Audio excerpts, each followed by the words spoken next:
Hey guys, so just a real quick video I wanted to do. I'm yawning like crazy today. Oh, sorry. I'm an ugly yawner.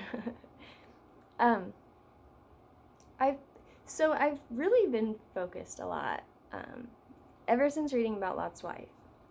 I've just been interested in what people have to say about it because I'm like, why do we assume this is a bad thing?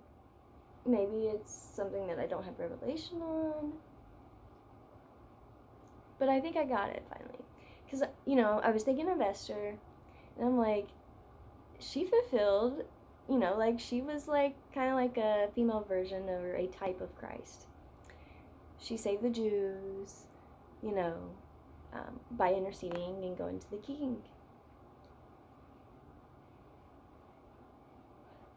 But, like I said,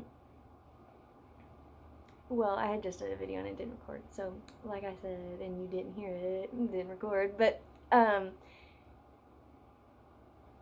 Mordecai also mediated that because Esther was basically like, this is a paraphrase, but it's like yeah, but it's for 30 days. I'm not called. Like you have to be called to go in to speak to the king. I haven't been called, and like the punishment is one punishment, and it is death. And Mordecai's like, okay, that's fine. It's gonna get done. The Jews will be saved. It'll either be through you and your father's house, or you guys will perish alongside with them. Who knows? Who knows if you were born for such a time as this? She's like, you know what? Okay, get my maidservants. Like, let's fast for 3 days, day and night, and then I will approach the king. And if I perish, I perish. Seems noble enough, and it is. But she wasn't really necessarily seeing it as worth it before Mordecai was like, okay, but you'll perish with him. She's like, if I perish, I perish. And then we have Lot's wife who was told not to turn around, right? And it doesn't say that she was consumed with these places, though. So I thought, what's the difference between them and Christ? Christ was willing to perish. He was volunteering to perish and to not ask to not be hung on that cross. He was holy and sanctified. He was innocent. And he became sin for us. Not because he didn't want to perish.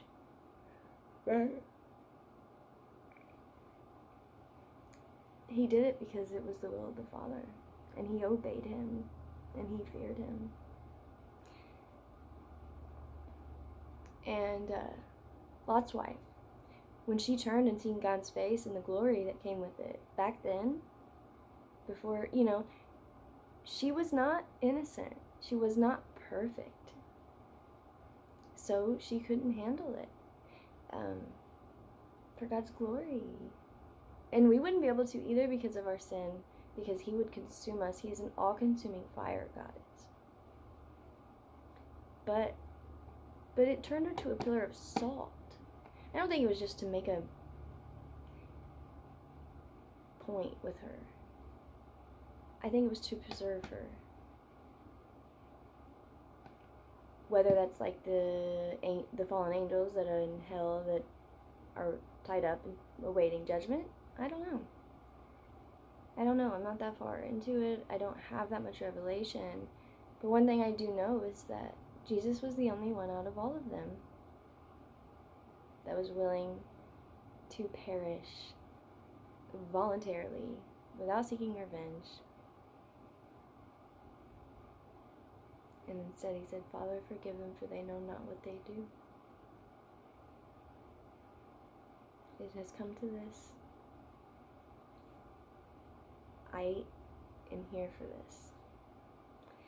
So, Jesus is just so amazing. I mean, that's what it boils down to. Thank you, Jesus. You know that song, you are worthy of it all? When I hear it, I'm like, man, I just feel like that's what God is saying to us. or Jesus, when he was on the cross. You are worthy of it all, and to you are all things, and from you are all things. You deserve the glory. To him, we sing it to him, and he sings it to us on the cross. Just something to consider. I know I look awful, and I'm like, ooh, try not to look at myself, because I get, like, I'm gonna, you know, and it don't matter. It don't matter. So, our obedience matters, and Jesus' sacrifice matters. Just spend time with him today, okay? Love you guys.